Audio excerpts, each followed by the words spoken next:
آپ کا دوست محمد امتیاز آج کی آپ کے سامنے میں زبردست ویڈیو شیئر کرنا چاہتا ہوں۔ اصحاب کہف کی تفسیر ابن کثیر کے مطابق یوں ہے، وہ چند نوجوان تھے، دین حق کی طرف مائل ہو گئے تھے اور رائے ہدایت پر آ گئے تھے۔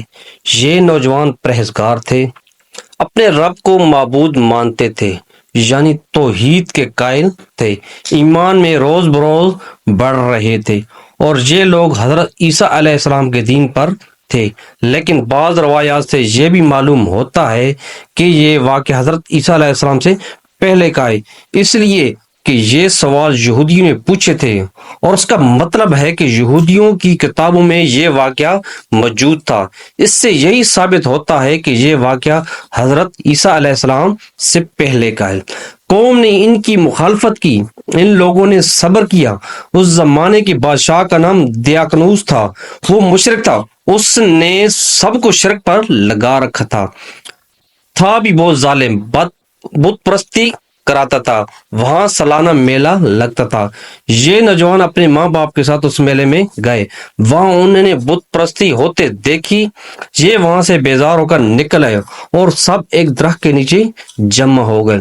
اس سے پہلے یہ لوگ الگ الگ تھے، ایک دوسرے کو جانتے نہیں تھے، آپس میں صاف چہسیاف کہہ دیا ہمارا رب وہی ہے جو سمان و زمین کا خالق ہے، اور یہ ناممکن ہے کہ ہم اس کے سوا کسی اور کی عبادت کریں۔ اس صاف گواہی پر بادشاہ بگڑا، اس نے انہیں ڈرایا دھمکایا، کہا کہ اگر یہ باز نہ آئے تو میں انہیں سخت سزا دوں گا۔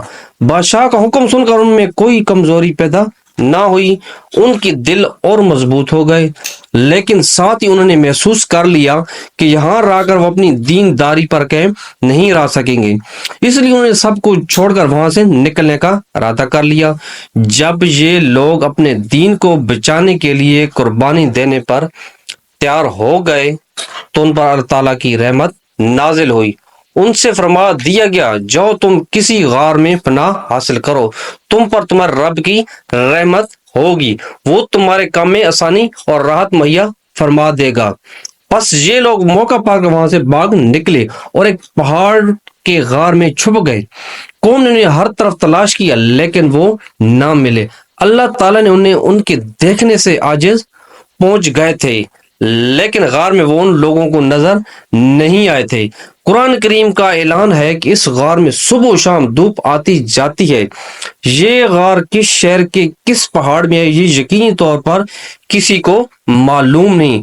پھر اللہ تعالیٰ نے ان پر نیند طاری کر دی، اللہ تعالیٰ انہیں کروٹیں بدلواتے رہے، ان کا کتا بھی غار میں ان کے ساتھ تھا۔ اللہ تعالیٰ نے جس طرح اپنی قدرت کاملہ سے انہیں سلا دیا تھا اسی طرح انہیں جگا دیا۔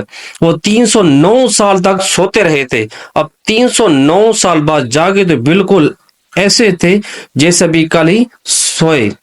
میری اگر یہ ویڈیو اچھی لگے تو اپنے دوستوں میں لازمی شیئر کیجیے گا۔ اللہ حافظ۔